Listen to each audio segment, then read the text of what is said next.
जय हिंद दोस्तों। वंदे मातरम।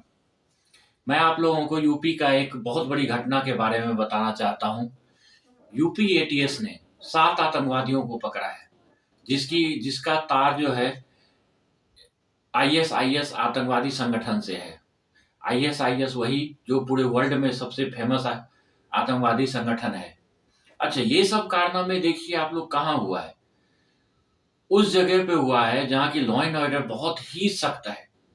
वहाँ का लॉ एंड ऑर्डर इतना तगड़ा है कि वहाँ से कोई बच के नहीं जा सकता। हाँ, आप लोगों ने सही समझा, उत्तर प्रदेश, जहाँ के मुख्यमंत्री योगी आदित्यनाथ जी हैं। जबकि यूपी में आज तक, जब से आजाद भारत हुआ है तब से आज तक का एक रिकॉर्ड है कि कोई भी एक आदमी लगातार 2 बार मुख्यमंत्री नहीं बना है। उस रिकॉर्ड को तोड़ते हुए यूपी के मुख्यमंत्री योगी आदित्यनाथ जी 2 बार लगातार मुख्यमंत्री बने। हाँ, पार्टी जीता है, लेकिन कोई भी मुख्यमंत्री एक ही आदमी 2 बार नहीं बना है। जबकि कांग्रेस पार्टी लगातार 2 बार जीती थी, लेकिन मुख्यमंत्री भी उनका अलग अलग बना था। उस योगी जी के सरकार में 7 आतंकवादी पकड़े गए हैं। अच्छा, 7 के 7 आतंकवादी जो पकड़े हैं पूरे पूरे अलीगढ़ मुस्लिम यूनिवर्सिटी के हैं। और सातों आतंकवादी ऐसा नहीं है कि वो अनभिज्ञ हैं, मूर्ख हैं, उनको कोई भी बहला के फुसला लिया या कोई भी ब्रेन वॉश कर दिया, नहीं। उसमें से सारे के सारे आतंकवादी, कोई पीएचडी, कोई एमटेक, कोई बीटेक, कोई ग्रेजुएट, कोई बीएससी साइंस से कर रहा है।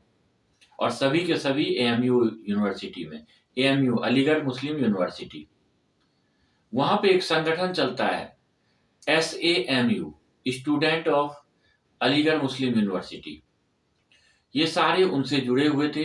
इस संगठन का जो सक्रिय रूप में 2010 में आया था ये, और इनका जो मुखिया है उन्होंने धीरे धीरे धीरे धीरे इस संगठन को बड़ा किया, आईएसआईएस से कनेक्ट किया, और बड़े बड़े मुस्लिम के जो, जैसे दिल्ली में हुआ था एनआरसी के लेके प्रदर्शन, उसमें भी इनका बहुत बड़ा हाथ रहा था।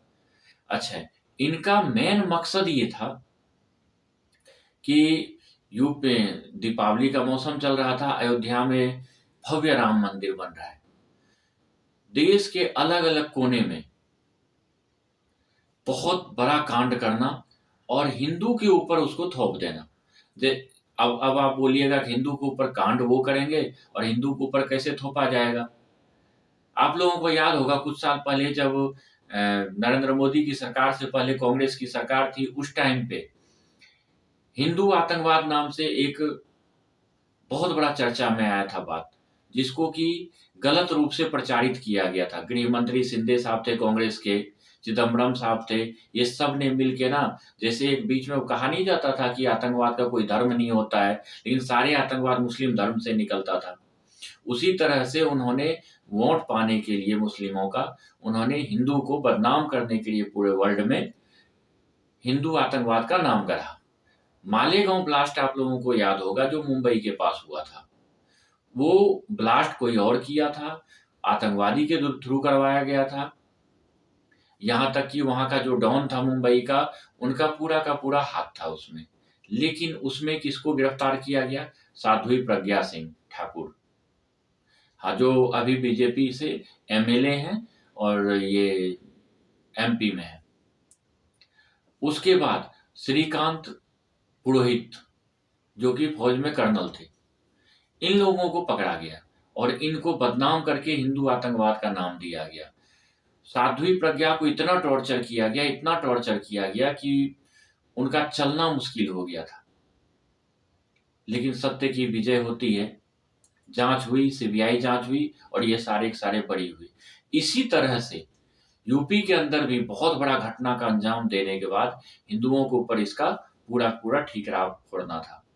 लेकिन ऐसा उन्हें ये पता नहीं था कि यहाँ पे सरकार योगी जी का है और यहाँ पे बहुत एक्टिव पुलिस है।